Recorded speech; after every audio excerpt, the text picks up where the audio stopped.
అస్మ శ్రీ గురుభ్యో నమ. శ్రీమతే రామానుజాయ నమ. ఈరోజు మంచి మాట, లక్ష్మీదేవి కుంకుమ పూజ గురించి తెలుసుకుందాము. లక్ష్మీ అమ్మవారి కుంకుమ పూజ ఎవరైనా చేయవచ్చు. పిల్లలు చేస్తే అమితంగా ఆనందపడుతుంది. మగవారు చేస్తే వీడు నా బిడ్డ అని ఆశీర్వదిస్తుంది. స్త్రీలు చేస్తే వారిలో అమ్మవారు తన రూపాన్ని చూసుకుంటుంది. అవును, ఆడవారు కుంకుమ పూజ చేస్తూ లక్ష్మీ సహస్రనామం పారాయణ చేస్తున్న సమయంలో అమ్మవారు వారిలో తన రూపాన్ని చూసుకుంటుంది. ఏమిటి నిదర్శనం అంటారా?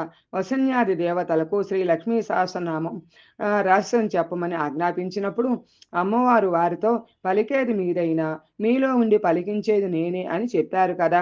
అలాంటి లక్ష్మీ సహస్రనామం పారాయణం చేస్తూ కుంకుమ పూజ చేస్తున్న స్త్రీ రూపములో అమ్మవారు ఆనందంతో వారిలో తన రూపాన్ని చూసుకుంటుంది. అంతకన్నా ఏమి వరం కావాలి? అమ్మవారి రూపంగా నీ రూపాన్ని అమ్మవారు భావించగానే నీ పాపములన్నీ నశించిపోతాయి. నీ దేహం మనసు పవిత్రం అవుతుంది. మళ్ళీ ఏదైనా పాపకర్మము చేసి మురికిని అంటించుకుంటున్నారు కానీ సదా సత్ప్రవర్తనతో ఉంటే లక్ష్మీ ఉపాసన చేసే ప్రతి స్త్రీ లక్ష్మీదేవి అమ్మవారి స్వరూపాలే.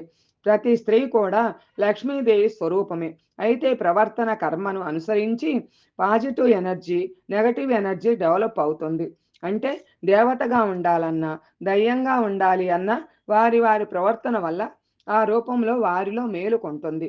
ఎంత ఖర్చు పెట్టి ఎన్ని పూజలు చేయించినా నలుగురు ఆడవారి చేత లక్ష్మీదేవి కుంకుమ పూజ చేయించనదే అక్కడ జరిగిన అమ్మవారి పూజకు ఫలితం ఉండదు.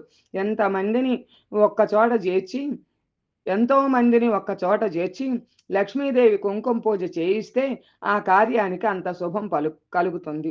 లక్ష్మీదేవికి ఇష్టమైన ఈ శ్రావణ మాసంలో అమ్మను పూజిస్తే తన రూపాన్ని అమ్మవారు మనలో చూసుకుంటుందట. మరి అంతటి అదృష్టాన్ని శ్రావణ మాసం లక్ష్మీదేవిని పూజించి మనము అందరము పొందుదాము. లోకా సమస్త సుఖినో భవంతు. సర్వే జనా సుఖినో భవంతు.